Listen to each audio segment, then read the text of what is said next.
안녕하세요. 저는 55세 여자입니다. 너무 억울한 일이 생겨 이렇게 사연을 보내게 됩니다. 몇십 년을 알고 지낸 시아주버님네 부부가 알고 보니 짐승만도 못한 인간들이었어요. 저는 남편과 같이 제조업 공장을 운영하고 있었어요. 플라스틱을 만드는 공장을 하는데 업체에서 주문한 플라스틱 용기나 제품을 만들고 있죠. 이 공장을 하기까지 남편과 함께 정말 수도 없이 많은 좌절을 맛봤어요. 저나 남편이나 워낙 밑바닥부터 일을 시작을 했고 몸으로 부딪혀서 여기까지 오게 된 거였거든요.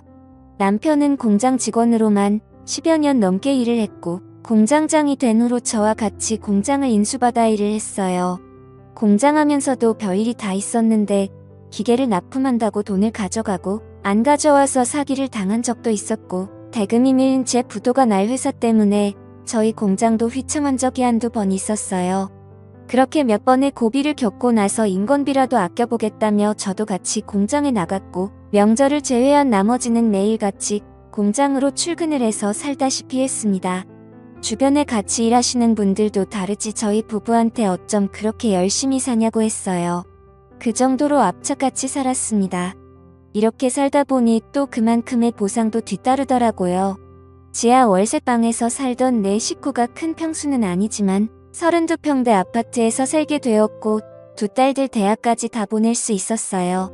그래도 아직까지 애들 생각하면 마음이 아픈 게 저희 부부는 돈 번다고 매일같이 공장에 나가 있었으니 제대로 같이 시간을 보낸 적도 없었어요. 딸 둘이서 알아서 다 밥 차려 먹고 설거지 해놓고 그랬죠. 그렇게 저희 공장이 어느 정도 자리를 잡혔을 때 남편의 형인 아주버님이 저희한테 일을 같이 좀 하자고 하시는 겁니다. 이 아주버님으로 말할 것 같으면 평생을 저희한테 손을 벌리고 사신 분이세요. 맨날 사업한다고 돈 좀 빌려달라 해놓고 돈도 안 갚으시고 장사한다고 돈 좀 빌려달라고 하면 1년도 안 돼서 다 말아먹으시는 분이셨죠. 얼마나 뻔뻔한지 돈 좀 갚으라고 하면 가족끼리 야박하게 무슨 돈을 갚냐고 하셨어요. 워낙 저희 남편 성격이 착해 빠지고 정이 많아서 시댁 식구들이 죽겠다고 죽는 소리 하면 다 도와주곤 했어요. 남편의 이런 성격이 남들한테는 100이어도 저한테는 0점이었네요. 그리고 아주버님이 이렇게 더 기고 만장했던 게 시어머니가 한몫하셨는데 저희 어머니는 본인 큰아들이면 아주 사족을 못 쓰세요. 같은 아들이어도 장남이 최고라며 장남이 하는 말이면 무조건 다 맞다고 하셨죠.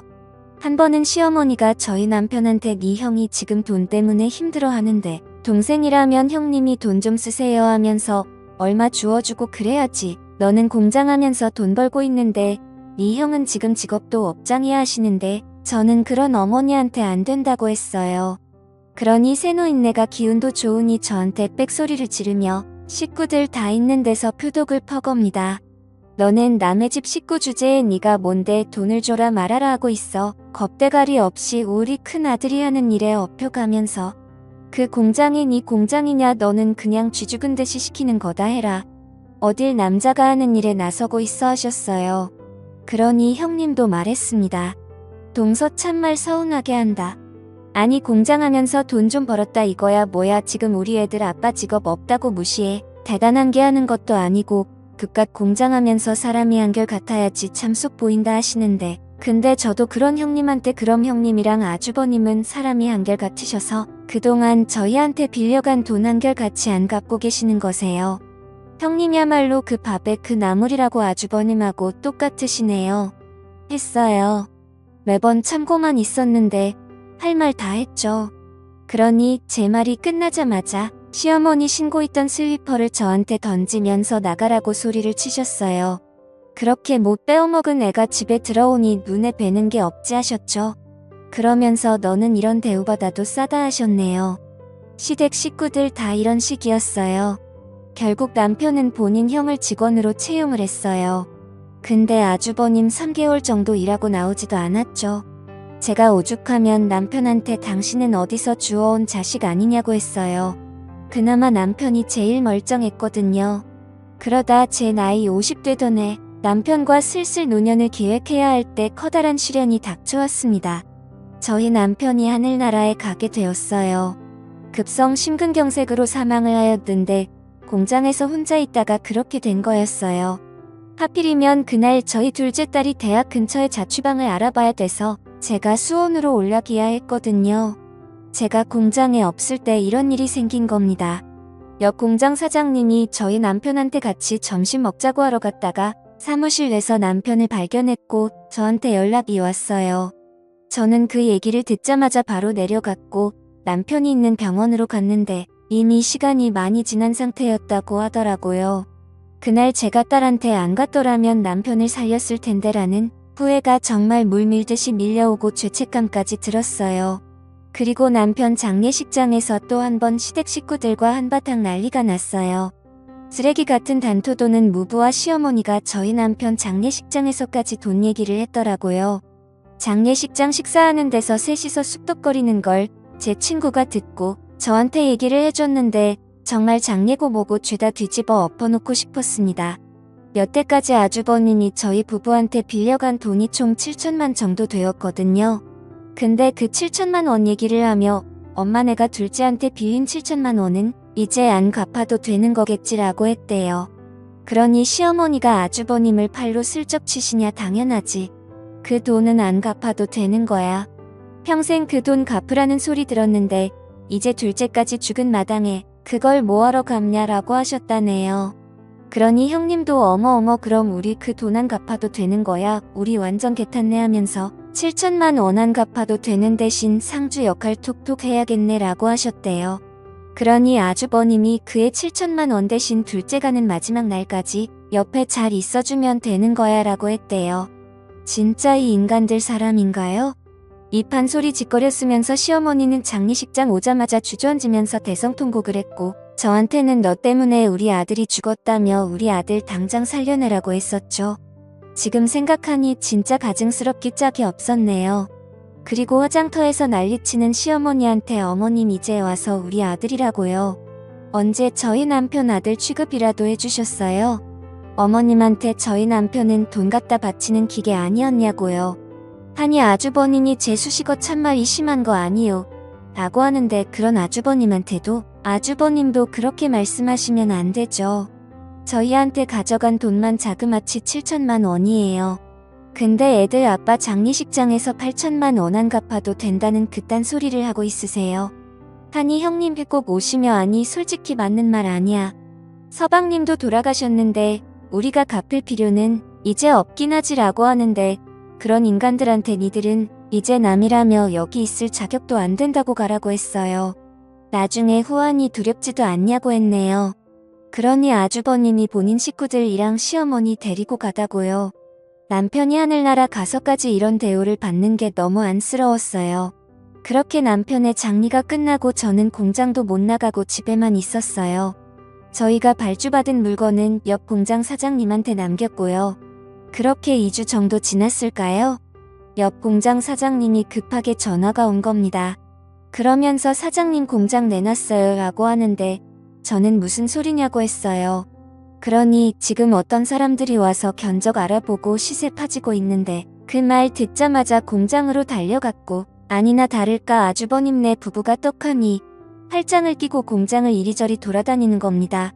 앞서 말했듯이 아주버님을 직원으로 채용했을 때 그때 아주버님이 저의 공장키를 가지고 있었거든요. 그게 화근이었죠.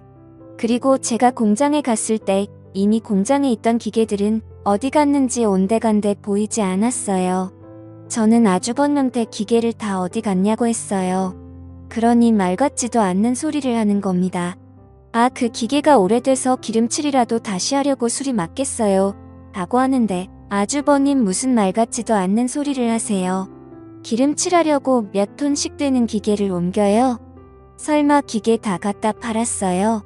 라며 미친 사람처럼 소리를 질렀어요. 그러니 아니 재수씨는 보름 동안 공장도 안 나온 주제에 책임의식도 없이 이제 와서 뭐 하자는 거예요? 이렇게 책임도 못 지는 공장 갖다 팔아버려야지 라며 내가 기계 팔았어요. 왜요? 라고 당당하게 얘기를 하는 겁니다. 저는 그런 아주버님한테 쌍욕을 하며 네가 진짜 사람 새끼냐고 했어요. 이런 말하면 당연히 안 되는 걸 알지만 이 상황에서 좋은 말이 나올 수가 없었어요. 니들이 뭔데 우리 부부가 평생 일길론 자리를 니들이 뺐냐고 했어요. 그러니 아주버님은 이 공장 이후에 재수식계라며 공장도 이렇게 방치해놓고 제대로 관리도 못하는데 이 공장 엄연히 우리 동생 거고 나는 우리 동생이랑 피가 섞인 형제야. 형제가 대신 공장 정리해주고 있었는데 이게 어딜 지금 나타나서 행패야? 행패는 왜 우리 동생 돈이 답이나 한가라고 하는데 이 사람들 진짜 미친 게 아닌가요? 저는 아주버님 내 부부한테 니들 이거 범죄야. 범죄 니들이 지금 무슨 짓을 했는지 모르지. 뭐 동생 거라서 대신 정리를 해주고 있다고 법으로 그렇게 해도 된다고 그래. 이것들이 아주 콩밥 먹어야 정신을 차리겠네. 어딜 겁대가리 없이 남의 소유물에 손을 대하며 경찰서에서 보자고 했어요. 그리고 저는 곧장 경찰서로 갔고 아주버님 내 부부 절도죄로 고소를 했습니다. 그리고 고소장이 접수가 됐는지 시어머니랑 아주버님 부부가 저를 찾아와서 기계판 돈 돌려줄 테니까 고소 취하하라고 하더라고요. 고소 취하 안 하면 우리도 가만히 안 있을 거라고 협박까지 하는데 저는 그런 인간 말종들한테 아이고 무서워라. 이젠 협박까지 하세요. 가만히 안 있으면 어쩔 건데요. 협박까지 추가로 고소 한 번 더 해드려 했어요. 그러니 형님은 어떻게 가족끼리 고소를 안 하며 서방님이 살아계셔 ным 동서가 하는 일 보고 가만히 있겠냐고 하는데 저는 그런 형님한테 우리 애들 아빠가 살아있었으면 저한테 아주 잘했다고 박수라도 쳐줬겠죠. 당신들은 콩밥 먹고 제대로 정신 차려야 뱅생이 될까 말까 하는 인간들이라고 했어요. 아주버님 내 부부는 경찰서 출석해서 조사를 받았는데 아는 업자한테 거짓말까지 해가며 기계를 팔았더라고요. 제가 대신 팔아달라고 했다네요. 그렇게 기계판 돈이 자그마치 1억이 넘었고 경찰서에서 대질 조사받을 때 그 돈 다시 돌려주면 되지 않냐고 하는데 수사관도 어이없어 하시며 그게 다시 돌려준다고 되는 일이냐고 하시더라고요. 이 정도로 무식한 사람들이에요. 설마 제가 고소까지 할 줄은 몰랐다고 하네요. 저는 고소 취하할 생각 없고 끝까지 간다고 했어요. 하늘에 있는 저의 남편 생각해서라도 이렇게 하는 게 맞는 것 같아요. 시어머니는 시도 때도 없이 저를 찾아와선 동네방네 소리를 지르며 집안에 여자 하나 잘못 들어와서 우리 집을 풍비박산 낸다고 여기 악마가 살고 있다고 하시는데 그럴 때마다 전 시어머니 대꾸도 안 하고 경찰 불렀습니다. 그리고 시어머니한테도 지금 잘못했다고 한 번만 용서해달라고 기도 모자랄 판국에 어머님이 이럴수록 어머님 큰아들은 더 공경에 빠지는 거예요. 그것만 알고라고 했습니다.